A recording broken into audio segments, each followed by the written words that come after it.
नमस्कार दोस्तों, यह डिक्टेशन 70 शब्द प्रति मिनट की गति से रिकॉर्ड की गई है।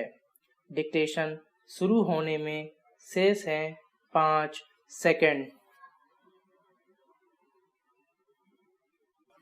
स्टार्ट।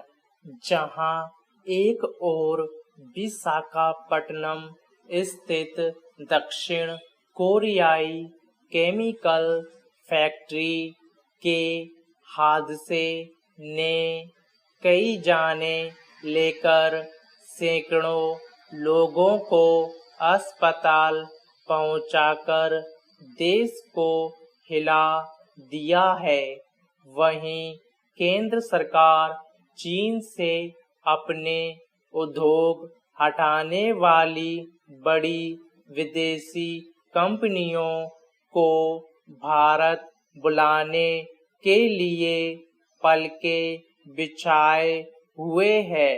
कुछ दशकों पहले भोपाल गैस हादसा भी एक अमेरिकी कंपनी में हुआ था।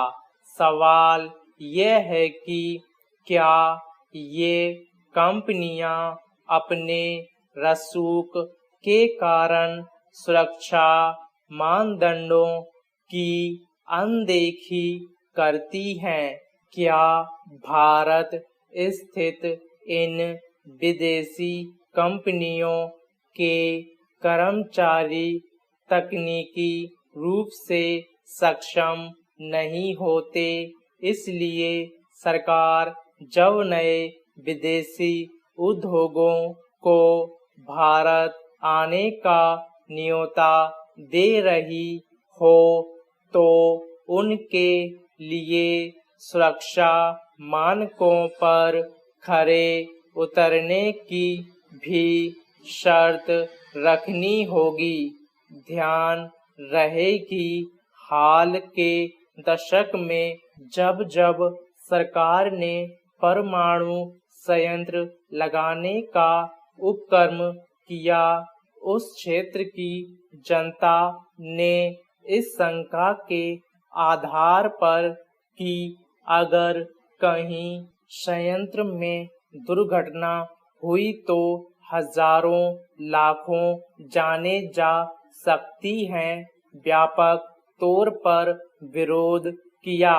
बहरहाल सरकार का विदेशी निवेश और विदेशी कंपनियों को भारत में उद्योग लगाने के लिए प्रोत्साहित करने का प्रयास आवश्यक इसलिए है क्योंकि भारत जैसे गरीब मुल्क में कोरोना महामारी से करोड़ों नौकरियों पर संकट आ गया है। चूंकि चीन के वुहान से शुरू हुई इस संकट के बाद से दुनिया के बड़े अंतर्राष्ट्रीय उत्पादन हब बनाने का यह एक सुनहरा अवसर है। चूंकि एशिया में तकनीकी मानव संसाधन में चीन के बाद भारत का ही स्थान है, लिहाजा केंद्र ऐसे उद्योग के लिए कुल 5000 वर्ग किलोमीटर का कॉम्प्लेक्स बनाने का उपक्रम कर रहा है, ताकि इन उद्योगों को कोई अड़चन न आए। इस क्रम में भूमि अधिग्रहण कानून और जमीन के दस्तावेज को पूरी तरह कंप्यूटराइज किया जा रहा है। बाहर के उद्यमियों की सबसे बड़ी शिकायत श्रम कानूनों पर भारत सरकार ने पुनर्विचार का वादा किया है।